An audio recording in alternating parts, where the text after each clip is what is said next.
നമസ്കാരം. നമ്മുടെ ജീവിതം പലപ്പോഴും നമ്മൾ കാണുകയും സ്പർശിക്കുകയും ചെയ്യുന്ന കാര്യങ്ങളാൽ നിറഞ്ഞിരിക്കുന്നു. മഴ പെയ്യുന്നത് കാണാം, കാറ്റ് മരച്ചില്ലകളെ അലക്കുന്നത് അനുഭവിക്കാം, ചായയുടെ ചൂട് കൈകളിൽ തൊട്ടറിയാം. പക്ഷേ ജീവിതത്തെ ഏറ്റവും ആഴത്തിൽ രൂപപ്പെടുത്തുന്ന ചില കാര്യങ്ങളുണ്ടല്ലോ, അവയെ നമുക്ക് കാണാനോ തൊടാനോ കഴിയാറില്ല. അങ്ങനെയുള്ള അമൂർത്തമായ ആശയങ്ങളാണ് ദയയും നീതിയും ബഹുമാനവും പരിശ്രമവും. ഇവയൊന്നും കാഴ്ചയിൽ ദൃശ്യമല്ല, പക്ഷേ മനുഷ്യ ജീവിതത്തിന്റെ അർത്ഥം തന്നെ ഇവയിൽ ഒളിഞ്ഞിരിക്കുന്നു. അനുഭവങ്ങളിൽ നിന്ന് അമൂർത്തമായ ആശയങ്ങളെ നിർമ്മിച്ചെടുക്കുന്ന നമ്മുടെ മനസ്സ് ഒരു അത്ഭുതകരമായ ഉപകരണമാണ്.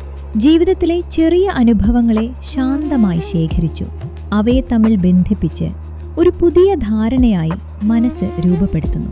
കേരളത്തിലെ ഒരു ചെറിയ ഗ്രാമം ചിന്തിച്ചു നോക്കൂ. ഒരു അയൽവാസി തന്റെ തോട്ടത്തിലെ വാഴപ്പഴം മറ്റൊരാൾക്ക് നൽകുന്നു.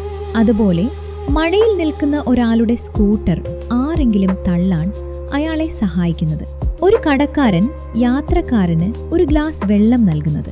ഈ സംഭവങ്ങൾ ഓരോന്നും വ്യത്യസ്തമാണ്. സ്ഥലവും സമയവും ആളുകളും വ്യത്യസ്തം.